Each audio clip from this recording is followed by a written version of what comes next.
Hello and welcome to Achievers Hive, dear learners of class 12. Today we are taking some MCQs for your preparation of your board exams coming up in 2023.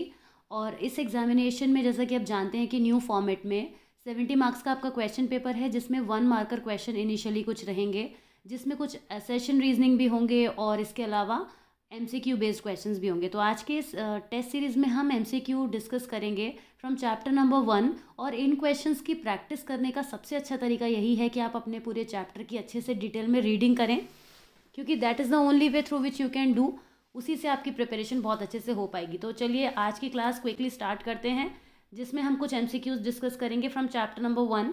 Question number 1 is right in front of you. Which factors were included in Sternberg's triarchic theory of intelligence. जाहिर सी बात है, जब आप इस question पर आते हैं तो आपको ट्रायर्किक थ्योरी ऑफ इंटेलिजेंस के तीनों कंपोनेंट्स का, तीनों टाइप ऑफ इंटेलिजेंस के बारे में पता होना चाहिए, स्पेशली उनका नाम अच्छे से मालूम होना चाहिए। And when you know the names you can easily figure out that analytical intelligence, creative intelligence and practical intelligence are the 3 types of intelligence, और you can say 3 factors of intelligence. So option B has to be the correct answer. Coming to question number 2, how many factors did Thurston associate with intelligence? Thurston ने अपने intelligence में कितने factors को add किया है? आपने अपनी book में 7 फैक्टर्स पढ़ा है, ऑब्वियसली आप अपने 7 के हिसाब से ही आंसर करेंगे, but you know that Thurston ने प्राइमरी मेंटल एबिलिटी या मॉडल ऑफ PMA मॉडल में बाद में 2 फैक्टर्स को और इंक्लूड किया था, जिससे ये टोटल हो जाता है 9। वैसे तो आप ये मान के चलिए कि आप क्लास 12th में अगर इसको पढ़ रहे हैं तो आपको 7 ही आंसर टेक करना है when 9 is not given.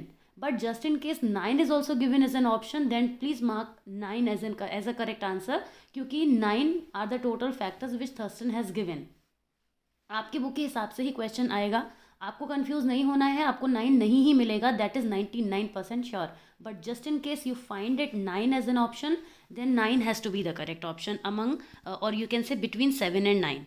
So for now correct option is option C, PMA model, जो कि थर्स्टन ने दिया था, लुइस थर्स्टन ने।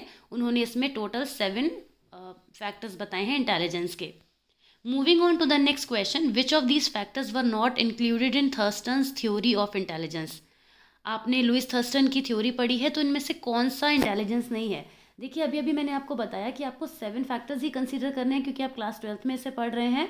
तो केवल डिडक्टिव रीजनिंग ही ऐसी है जो आपको वहाँ पे देखने को नहीं मिलती है, although this deductive reasoning was added later. But अगर हम 7 के एंगल से देखें तो डिडक्टिव रीजनिंग ही आंसर होगा। Just in case deductive option नहीं है, कोई और होता है, तो भी आप इजीली फिगर आउट कर पाएंगे कि अदर देन दो 7 which one is not there, right. तो आपको इस तरह से आंसर करना है। Answer D has the correct answer, D is the correct answer. Spiritual and existential intelligence were included in which theory of intelligence? Now you have to think properly. Gardner, Sternberg, Binet, Lashley। लैशले की theory तो आपके syllabus में ही नहीं है, तो इसको तो आपको सोचना भी नहीं है। Spiritual and existential intelligence Gardner theory में आते हैं, और कहाँ पर आते हैं मैं आपको समझा दूँ कि जो आपने इंट्रापर्सनल पढ़ा है, इंट्रापर्सनल इंटेलिजेंस क्या होता है? जो सेल्फ के बारे में होता है, हमारे बारे में होता है, खुद के बारे में होता है। तो वहाँ पर गार्डनर ने कहा है कि जो स्पिरिचुअल और एग्जिस्टेंशियल इंटेलिजेंस है, वैसे भी देखिए humanistic existential theory, therapy, personality में बहुत जगह आपने पढ़ ली होगी, तो आपको मालूम है कि एग्जिस्टेंशियल जो है वो सेल्फ से जुड़ा है, स्पिरिचुअल हमारे सेल्फ से जुड़ा है, हमारे खुद से जुड़ा है। तो गार्डनर की थ्योरी में ही इंट्रापर्सनल इंटेलिजेंस आता है, जो कि हमारे स्पिरिचुअल और एग्जिस्टेंशियल इंटेलिजेंस से एसोसिएटेड है। तो automatically option A correct answer हो जाता है। Very easy one, how many forms of intelligence did Gardner identify. Gardner की थ्योरी में कितने इंटेलिजेंस के टाइप्स हैं, कितने फॉर्म्स हैं? हॉवर्ड गार्डनर की थ्योरी की बात हो रही है। टोटल 8 टाइप आपने पढ़े हैं, वैसे भी 20, 10, 15 आपने किसी में पढ़े नहीं हैं, तो ऑब्वियसली 8 टाइप की ही हैं, तो ये करेक्ट आंसर है इसका। 8 टाइप्स के नाम भी आपको याद होने चाहिए। Coming to the next question, intrapersonal intelligence can be characterised by which of the following processes. अभी अभी मैंने आपको समझाया कि इंट्रापर्सनल में कौन सा कैरेक्टरिस्टिक यहाँ पे कनेक्ट होगा, सबसे अप्रोप्रिएट कौन सा होगा।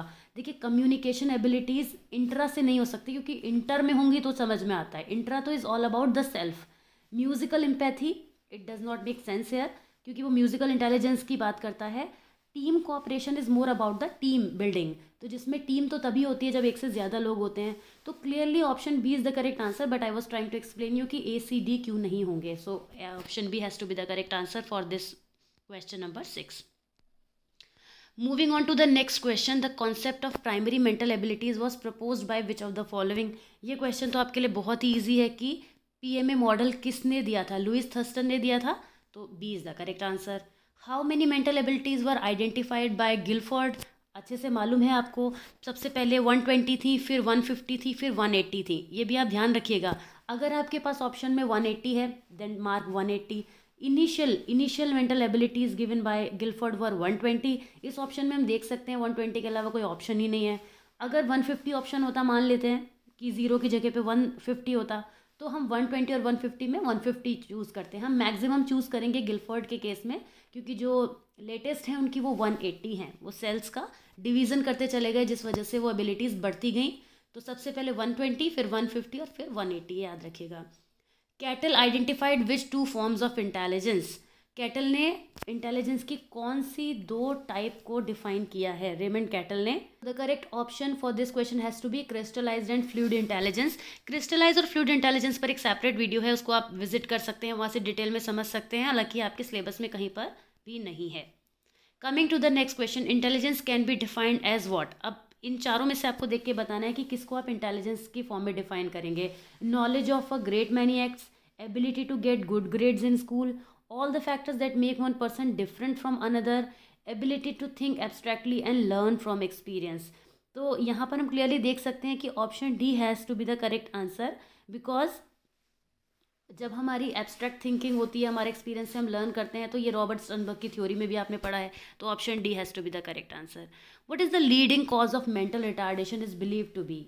मेंटल रिटार्डेशन का लीडिंग कॉज क्या है? जब आप चैप्टर 4 पढ़ते हैं तो आप ये देखते हैं कि वहाँ पर आप कोई भी प्रॉपर रीज़न नहीं फिगर आउट कर पाते हैं किसी भी मेंटल रिटार्डेशन का cause.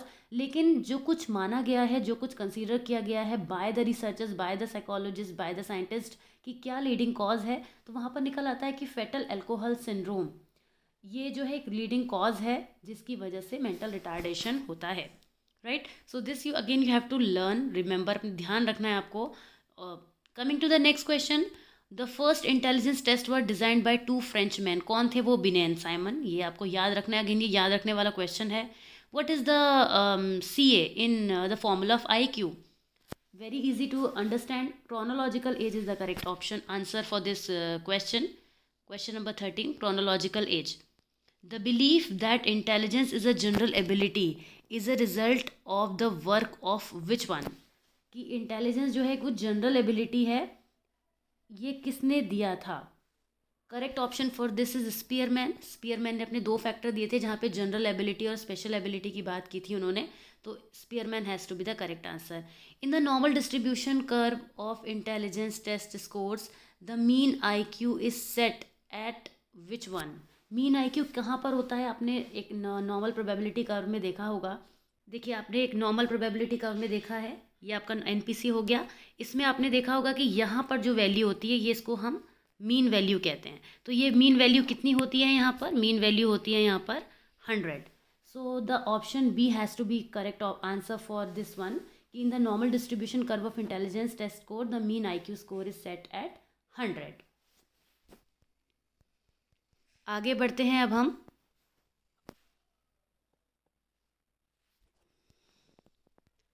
In relation to the development of intelligence, the result of twin studies indicate that which one is the correct one? जब हम इंटेलिजेंस का अपने जो नेचर वर्सेस नर्चर का कॉन्सेप्ट पढ़ा है वहाँ से ये क्वेश्चन है, तो हम देख पाते हैं कि जो ट्विन की स्टडीज़ है उसमें क्या पॉइंट निकल कर आता है. तो यहाँ पर ये कहा जाता है कि जो जेनेटिक और एनवायरमेंटल फैक्टर्स होते हैं दोनों ही इंपॉर्टेंट होते हैं. आप उस पैराग्राफ की पूरा रीडिंग करेंगे चैप्टर 1 में, then you will get to know this point कि जेनेटिक और एनवायरमेंटल दोनों ही फैक्टर इंपॉर्टेंट होते हैं. So this has to be the correct answer. What is fluid intelligence? अभी मैंने आपको बोला there is a separate video as well on this, you can go and search that.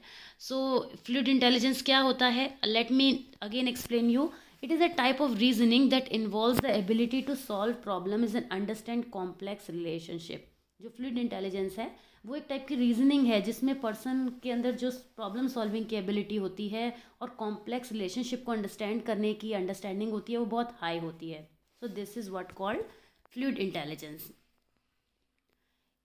If it is demonstrated that an intelligence test discriminates against certain ethnic groups, then it can be said that the test is reliable? Definitely not. कैसे वो test reliable हो सकता है जब किसी ethnic group के against में ये डिस्क्रिमिनेशन कर रहा है? आप बहुत अच्छे से जानते हैं कि वो टेस्ट जो कल्चर्स के अक्रॉस डिस्क्रिमिनेशन करते हैं वो टेस्ट कल्चर बायस्ड टेस्ट होते हैं, राइट? तो बड़ा ही सिंपल है ये तो क्वेश्चन कि यहाँ पे उन टेस्ट को हम क्या कहेंगे? वो टेस्ट कल्चर बायस्ड टेस्ट कहलाते हैं। और ऐसे टेस्ट जो किसी भी कल्चर में हम लेकर जाएं हमें सेम टाइप का रिजल्ट देते हैं वो कहलाते हैं कल्चर फ्री टेस्ट। यही कल्चर फ्री और कल्चर बायस्ड की मेन कैरेक्टरिस्टिक होती है कि अक्रॉस कल्चर्स ये चेंज होते हैं या अपना इफेक्ट देते हैं।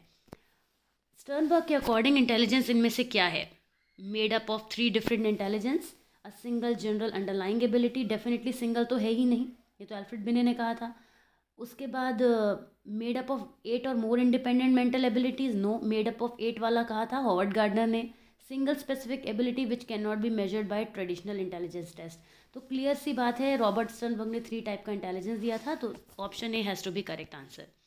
If an intelligence test measures consistently what it is supposed to be measuring each time it is used, then it is said that the test is based on normal distribution, standardized, valid and reliable. So reliability is the correct answer, क्योंकि reliability ही वो term है जब कोई भी test जिस चीज़ को major करने के लिए यूज़ किया जा रहा है अगर ये वही कर रहा है तो ये इसकी रिलायबिलिटी कहलाती है। जैसे कि आपसे जिस बात को सीक्रेट रखने के लिए कहा जाए, जब आप उस बात को सीक्रेट रखते हैं तो यही तो आपकी रिलायबिलिटी होती है, यही इसी वजह से तो लोगों का आपके ऊपर विश्वास बनता है। तो this is called reliability of the test, कि जो मेजर करने के लिए इसको बनाया गया है वही ये मेजर कर रहा है या नहीं। All right, moving on to the next. Wechsler's intelligence test were designed to test what? Verbal intelligence, non verbal intelligence, crystallized and fluid and verbal and non verbal intelligence. तो वेशलर के जो test हैं वो किस चीज़ को major करने के लिए यूज़ किए गए थे? Verbal and non verbal intelligence. Option D has to be the correct answer. Binet viewed intelligence as what? 4 options आपके सामने हैं। क्वेश्चन नंबर 22 कि बिने ने इंटेलिजेंस को कैसे व्यू किया है? General ability associated with specific but related mental functions.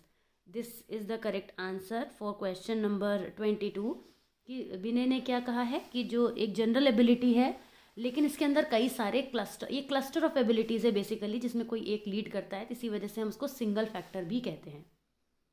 Which of the following is not a Gardner's multiple intelligence? इसके लिए आपको याद होना चाहिए कि हॉवर्ड गार्डनर ने जो 8 टाइप दिए हैं वो कौन कौन से हैं। अगर आपको वो 8 नाम अच्छे से लर्न है तो बहुत आसान है आपके लिए बताना कि option D creative intelligence Gardner का नहीं है। तो किसका है बताइए, कमेंट बॉक्स में बताइएगा कि जो क्रिएटिव इंटेलिजेंस है वो गार्डनर का नहीं है तो किसका आंसर है, ज़रूर मेंशन कीजिएगा, आपको पता होना चाहिए। Coming to the next, what do the initial IQ stand for? Very simple, IQ का फॉर्मूला आप याद करते हैं तो आपको मालूम ही होना चाहिए कि इंटेलिजेंस क्वेश्चन की ये बात कर रहा है। So option D is the correct answer. Spearman के अकॉर्डिंग जी का मतलब क्या है? जी का मतलब है जनरल इंटेलिजेंस, राइट? और तो आपको मालूम है जनरल नॉलेज तो बिल्कुल नहीं है, ग्रुप इंटेलिजेंस भी नहीं है, तो जनरल इंटेलिजेंस है जी का मतलब। Last question is which of the main components of Spearman 2 factor theory of intelligence? भाई G factor and S factor जिसको हम बोलते हैं स्पेसिफिक और जनरल इंटेलिजेंस, तो they are the correct answer for this. So I hope आपको ये video समझ में आया होगा, पसंद आया होगा। We will be bringing more and more MCQs and one liner questions for you for practice of your board exam. So stay connected, like the video if you've understood it well, please share with your friends those who are also preparing for the examination, and please subscribe to the channel if you have not done it yet. See you super soon in the next video. Till then, take care, bye bye.